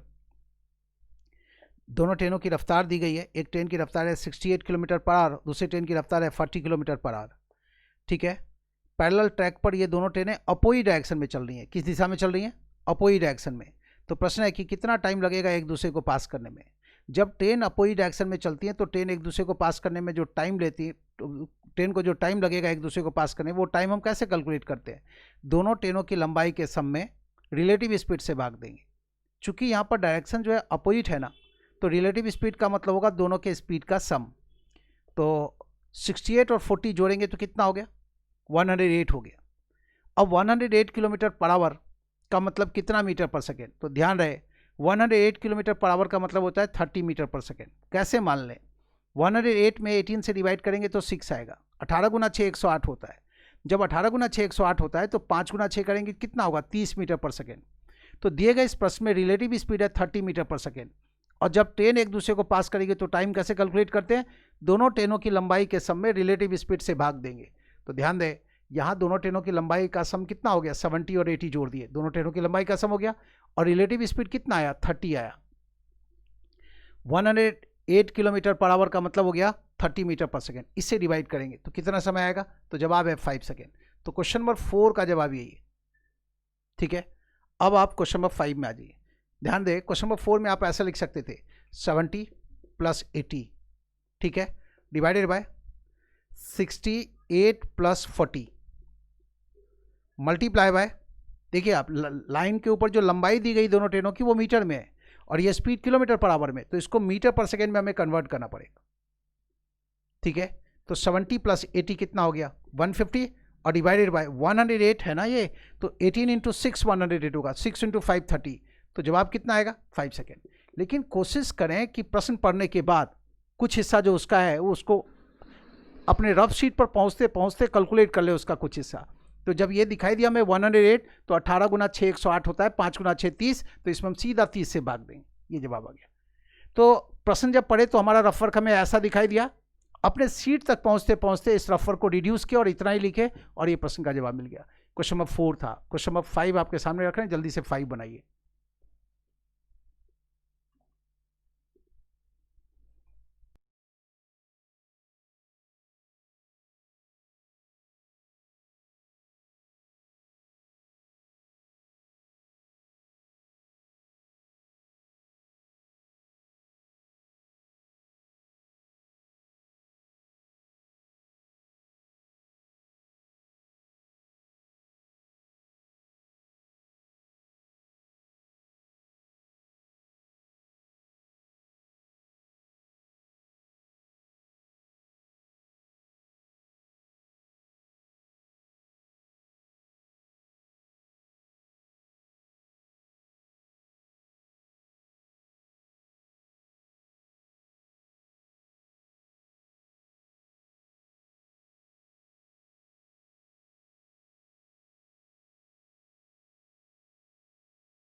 क्वेश्चन नंबर 5 में एक ट्रेन जिसकी लंबाई है 110 मीटर, उसकी रफ्तार है 60 किलोमीटर पर आवर।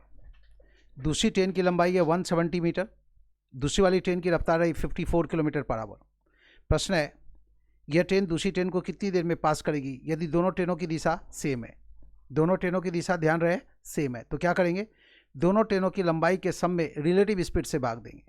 तो एक की लंबाई है 110 और दूसरे की लंबाई आप देख रहे हैं 170, तो क्या करेंगे, दोनों ट्रेनों की लंबाई का सम हो गया कितना, 280। इस 280 में डिवाइड करेंगे हम किससे, रिलेटिव स्पीड से। एक की स्पीड है 60 किलोमीटर पर आवर, दूसरे की स्पीड है 54 किलोमीटर पर आवर। तो रिलेटिव स्पीड कितना होगा, 60 और 54 का अंतर कितना होगा, 6 kilometre per our. 6 kilometre per our को मीटर पर सेकेंड में कन्वर्ट करेंगे, ख्याल रखिए आप। 18 किलोमीटर पर आवर बराबर होता है 5 metre per second. 6 kilometre per our की बात करें, इसका 1/3, तो 5 का 1/3 कर देंगे, कितना, 6 किलोमीटर पर आवर का मतलब होगा 5/3 मीटर पर सेकेंड। अब हम इसमें 5/3 से डिवाइड करने जा रहे हैं, तो 5 यहाँ लिख दिए और 3 को यहाँ ले आए, क्योंकि जो 3 इसके नीचे लिखेंगे वो अल्टीमेटली ऊपर शिफ्ट होगा, तो ऊपर ही शिफ्ट करें ना, कहानी को लंबी ना करें, है ना। 5 गुना 5 25, 3 5 गुना 6 30, 56 को 3 से गुना कर दे, 5 से कैंसिल करेंगे इसको तो 56 आएगा। इसको इससे गुना करना है, तो 50 इंटू 3 150 होता है और 6 इंटू 3 18, 150 और 18 जोड़ेंगे तो 168 सेकेंड होगा।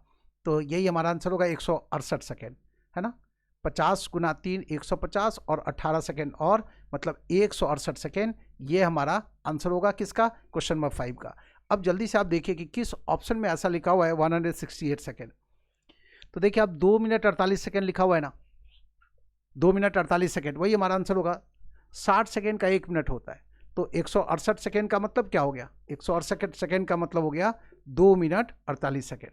60 गुना 2 120 सेकेंड हो गया और 48 सेकेंड और, ठीक है, तो यही आंसर हो गया। ठीक है, तो यदि सीधा सेकंड में होता तब भी ठीक है, मिनट और सेकंड के रूप में आंसर दिया हुआ है तब भी ठीक है, ये कन्वर्ट करने आना चाहिए। यहाँ आपको पता होना चाहिए 60 सेकंड का 1 मिनट होता है ना। ठीक है, तो ये क्वेश्चन नंबर 5 पूरा हो गया। अब क्वेश्चन नंबर 6 में आ जाइए, फटाफट बनाते चलिए। क्वेश्चन बहुत सारा है, इसमें 40 क्वेश्चन है, कम से कम 50 क्वेश्चन तो यही हो जाएगा। 40 है, 10 और इसमें ऐसा बनाएंगे 50 ही हो जाएगा। उसके बाद डीआई का क्वेश्चन सॉल्व करना है आपको, 50 से ऊपर है डीआई का क्वेश्चन, ट्रेन बेस्ड। तो कुल मिलाकर के 100 से अधिक क्वेश्चन हो गया ना, तो फटाफट बनाते रहिए ताकि हम लोग अगले चैप्टर में फिर जल्दी पहुंच सके। क्वेश्चन नंबर 6 बनाना है, 6 स्क्रीन पर दिख रहा है, सब लोग बनाइए। सागर श्रीवास्तव जी आप बहुत कम दिखाई देते हैं, सागर जी एकदम मन लगा के पढ़ते रहिए। आपका रिजल्ट आएगा तभी तो मुंबई से भी बच्चे इधर हमारी क्लास में आएंगे, है ना। तो फटाफट बनाते चलिए सागर जी, जल्दी करें।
क्वेश्चन नंबर 6 स्क्रीन पर दिख रहा है, दो ट्रेन एक ही दिशा में चल रही हैं, दोनों ट्रेन एक ही दिशा में चल रही हैं, डायरेक्शन सेम है।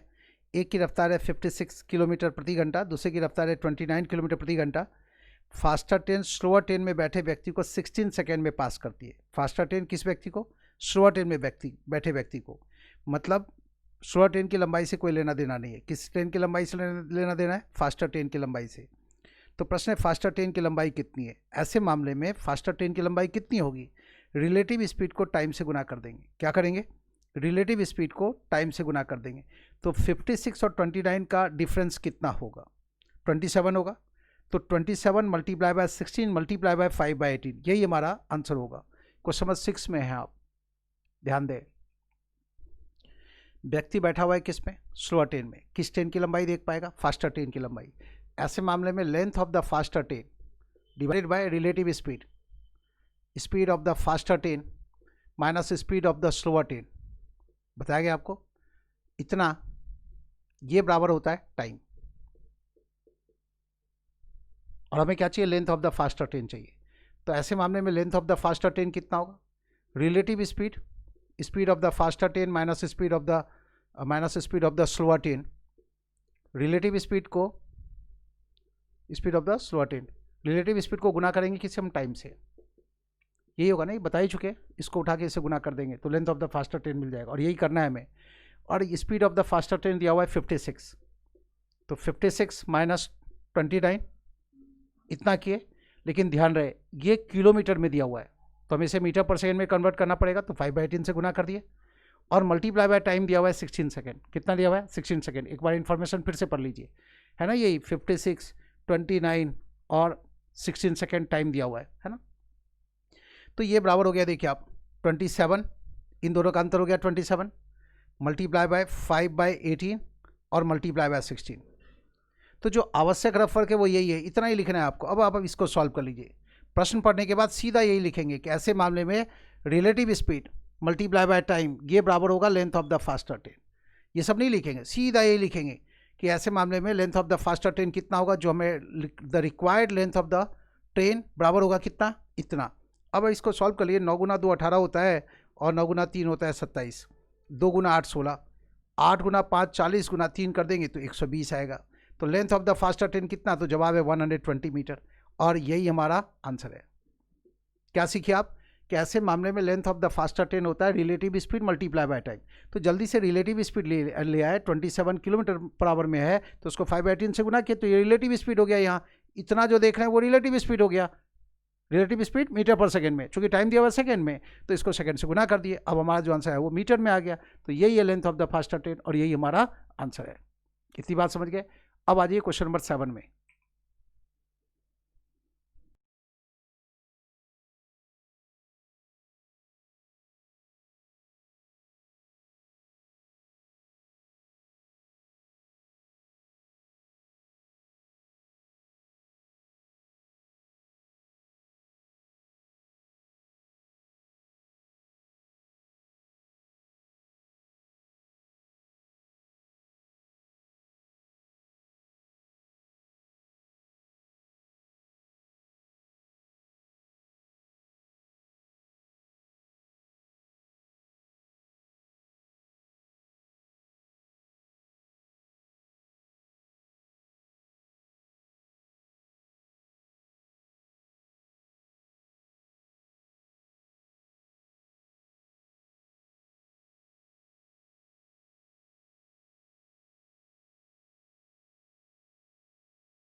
क्वेश्चन नंबर 7 देखिए,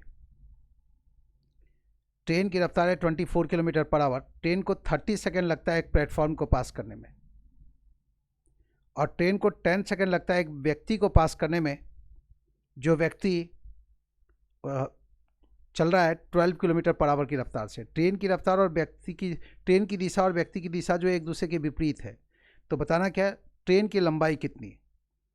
देखिए आप, इसमें मेंशन है कि ट्रेन की जो रफ्तार है 24 किलोमीटर पर आवर है, व्यक्ति की जो रफ्तार है वो 12 किलोमीटर पर आवर है। देख रहे हैं आप, प्रश्न स्क्रीन पर दिख रहा है आपको। ट्रेन की रफ्तार है 24 किलोमीटर पर आवर, व्यक्ति की रफ्तार है 12 kilometre per our. Direction opposite है, मतलब रिलेटिव स्पीड हो गया 36 किलोमीटर पर आवर।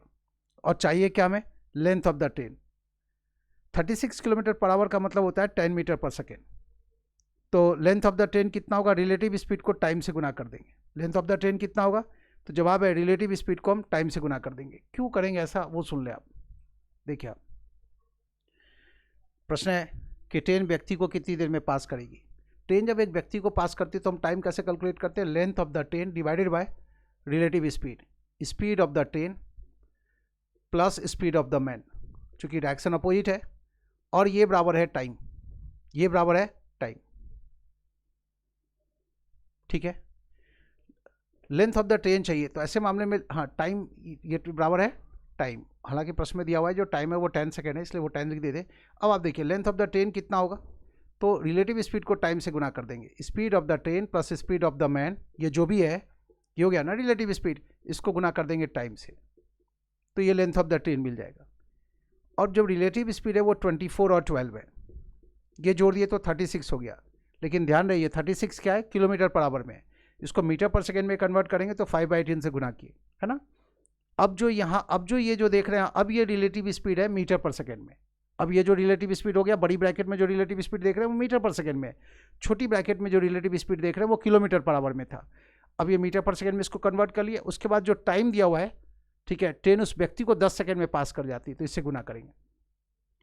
और आपको पता है 36 किलोमीटर पर आवर का मतलब होता है 10 metre per second. 36 kilometre per our का मतलब क्या होता है, 10 मीटर पर सेकेंड। बताया 18 किलोमीटर पर आवर का मतलब 5 मीटर पर सेकेंड, तो 36 किलोमीटर पर आवर का मतलब 10 मीटर पर सेकेंड। ये 10 हो गया, और ये हो गया ना, ये 36 मल्टीप्लाई बाय 5/18, ये 10 हो गया। पूरी बड़ी ब्रैकेट के अंदर जो फिगर देख रहे हैं वो इतना है 10, और इस 10 से गुना करेंगे, तो यही हमारा आंसर है। तो जो हमारा आवश्यक रफर्क है वो इतना सही है, देखिए इतना सही लिखेंगे, और इतनी बात जो देख रहे हैं आप ये सब सोच लेंगे। प्रश्न में देख रहे हैं आप 24 और 12 दिया हुआ है, 36 kilometre per our relative speed हो गया। 36 किलोमीटर का मतलब होता है 10 मीटर पर सेकेंड, ठीक है, और टाइम लग रहा है 10 सेकेंड। और ऐसे मामले में लेंथ ऑफ द ट्रेन क्या होगा, relative speed multiply by time होता है। रिलेटिव स्पीड आ रहा है 10 मीटर पर सेकेंड, और ये 10 सेकेंड टाइम है, तो 10 × 10 कितना, 100 हो गया। तो यही है लेंथ ऑफ द ट्रेन, कितना, तो 100 मीटर। यही आंसर है, क्वेश्चन नंबर 7 का जवाब है। क्वेश्चन नंबर 8 में आ जाइए। इसमें जो प्लेटफॉर्म वाला जो टाइम दिया हुआ है उससे कोई मतलब नहीं था क्वेश्चन नंबर 7 में। क्वेश्चन नंबर 8 बनाइए, जल्दी करें।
क्वेश्चन नंबर 8 देखिए आप, दो ट्रेन अपोजिट डायरेक्शन में चल रही है, दोनों ट्रेनों की रफ्तार दी गई है, ठीक है, अपोजिट डायरेक्शन में चल रही है, तो रिलेटिव स्पीड कितना हो जाएगा 54 किलोमीटर पर आवर। ध्यान रहे 54 किलोमीटर का मतलब होता है 15 मीटर पर सेकेंड। तो जो क्वेश्चन है उसमें आपको पता चल गया कि रिलेटिव स्पीड है 15 मीटर पर सेकेंड, ठीक है। और the faster train crosses a man in the slower train in 6 second. Faster train slower train में बैठे व्यक्ति को 6 सेकेंड में पास करती है। Length of the faster train find out करना है। तो ऐसे मामले में length of the faster train कितना होगा, रिलेटिव स्पीड को टाइम से गुना करेंगे। रिलेटिव स्पीड जो किलोमीटर पर आवर में है वो 54 किलोमीटर पर आवर में, लेकिन मीटर पर सेकेंड में देखेंगे तो 15 मीटर पर सेकेंड हो गया। तो ऐसे मामले में रिलेटिव स्पीड को हम टाइम से गुना करेंगे तो length of the faster train मिल जाएगा। तो इस प्रश्न के जवाब में 15 गुना 6 करना है, 15 मल्टीप्लाई बाय 6 करेंगे, है ना, यही आंसर होगा, ठीक है।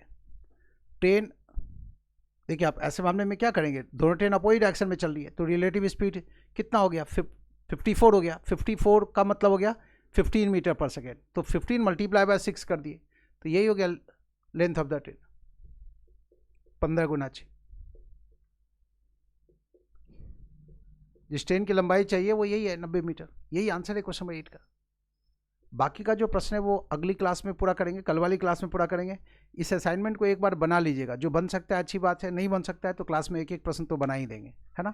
और इस वीडियो को शुरू वाला जो वीडियो है, शुरू वाला जो पार्ट है वीडियो का उसको जरूर वॉच कर लीजिएगा, जिसमें कॉन्सेप्ट वाली बात की, क्योंकि आगे इन्हीं चीज़ों का यूज़ करेंगे और फिर जहाँ कुछ नया चीज़ आएगा वो कॉन्सेप्ट के साथ फिर से उसको डिस्कस कर देंगे, ठीक है। तो आज के सेशन में इतना ही रहने दीजिए, आराम कर लें।